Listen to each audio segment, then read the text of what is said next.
Pernah nggak sih kamu mikir, kebiasaan-kebiasaan kecil kita sehari-hari yang kayaknya sepele banget, itu sebenarnya punya kekuatan gede?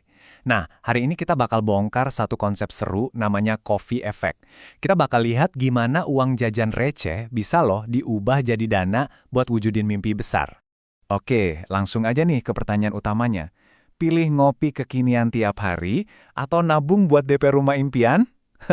Kedengarannya emang agak ekstrim ya, tapi percaya deh, pertanyaan ini tuh inti dari semua yang bakal kita obrolin. Penasaran kan gimana hitung-hitungannya? Yuk kita bedah bareng. Oke, kita mulai dari bagian pertama, ritual pagi kamu. Semua orang pasti punya kan kebiasaan yang bikin semangat buat mulai hari? Nah, buat banyak banget dari kita, ritual itu ya secangkir kopi. Coba bayangin deh, pagi-pagi kamu mampir ke coffee shop langganan, pesan es kopi susu andalan. Duh, aromanya itu loh, rasanya yang pas. Itu bukan sekedar minuman kan? Itu tuh udah kayak mood booster, sebuah ritual yang bikin hari kamu jadi lebih baik. Ini bukan kebiasaan jelek kok, ini tuh kayak hadiah kecil buat diri sendiri. Oke, kopinya udah dinikmatin, mood udah bagus, sekarang saatnya kita serius dikit. Eits, tapi serius yang seru kok, kita bakal main kalkulator. Siap-siap ya, hitung-hitungannya simple, tapi hasilnya mungkin bakal bikin kamu kaget. Oke, kita pakai contoh aja ya. Anggaplah kopi susu kekinian favorit kamu itu harganya, ya kita ambil angka yang ulum aja deh. Rp30.000 sehari. Kalau dipikir-pikir 30.000 tuh, ya lah kayak harga sekali makan siang kan. Gampang banget keluarnya dari dompet, gak berasa sama sekali. Bener nggak? Tapi coba kita lihat dalam sebulan. 30.000 dikali 30 hari, jadinya Rp900.000. Nah, di sini angkanya mulai kerasa kan? 900.000 tuh udah lumayan banget buat bayar tagihan atau buat belanja bulanan.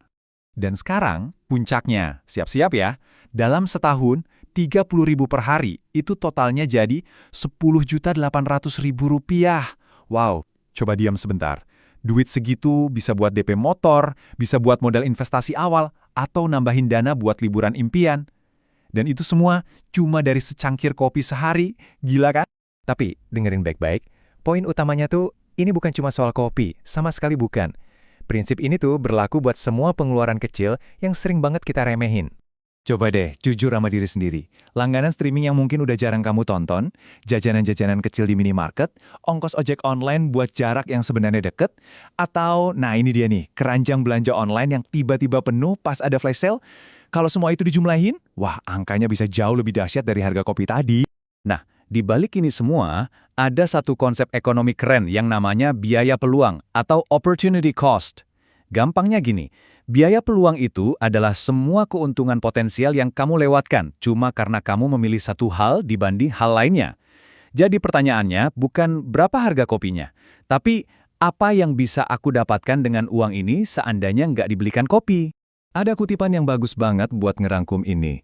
Biaya kopimu itu bukan cuma harganya, tapi potensi uang itu bisa jadi apa di masa depan.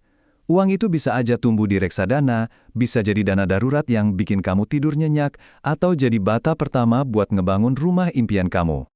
Oke. Terus solusinya apa dong? Apa kita harus berhenti total nikmatin hidup dan jadi sengsara? Jelas enggak. Ini bukan soal jadi pelit, tapi soal punya strategi yang cerdas. Yuk kita lihat bedanya. Pola pikir pelit itu fokusnya ke larangan. Stop semua kesenangan. Hasilnya, kamu jadi ngerasa tersiksa dan cuma mikirin apa yang hilang. Nah, beda sama pola pikir cerdas. Fokusnya itu optimasi, bukan berhenti total, tapi mungkin kurangi frekuensinya. Dari tiap hari jadi 3 kali seminggu. Bukan menderita, tapi cari alternatif kreatif. Misalnya bikin kopi enak di rumah. Fokusnya jadi ke apa yang bakal kamu dapetin. Kebebasan finansial dan mimpi yang makin deket jadi nyata. Jadi gimana cara mulainya? Gampang banget. Coba 4 langkah simpel ini. Pertama, coba deh lacak semua pengeluaran kecilmu selama seminggu. Dicatat semua, jangan ada yang kelewat. Kedua, dari daftar itu, pilih satu aja kebiasaan yang mau kamu ubah. Satu aja dulu, biar nggak berat. Ketiga, kasih tujuan yang jelas buat uangnya, biar kamu semangat. Dan keempat, ini yang paling penting, langsung otomatisasi. Pindahin uang yang berhasil dihemat ke rekening tabungan atau investasi. Jangan kasih kesempatan uang itu buat hilang lagi. Dan ini nih yang ngebawa kita ke bagian paling penting. Pada akhirnya, semua ini adalah soal gimana kamu ngambil alih kendali. Masa depan finansial kamu itu beneran deh ada di tangan kamu sendiri. Coba deh, renungin kalimat ini. Setiap pilihan kecil yang kamu buat setiap hari, itu punya kekuatan yang super besar buat mendanai tujuan-tujuan besar kamu di masa depan. Setiap nggak jadi jajan, itu adalah satu langkah maju mendekati impianmu. Jadi, setelah kita ngobrolin semua ini, pertanyaannya sekarang kembali ke kamu. Kebiasaan kecil apa sih yang kamu siap ubah mulai hari ini buat mulai membangun masa depan yang selama ini kamu impikan? Jawabannya ada di kamu, dan satu perubahan kecil itu bisa mengubah segalanya.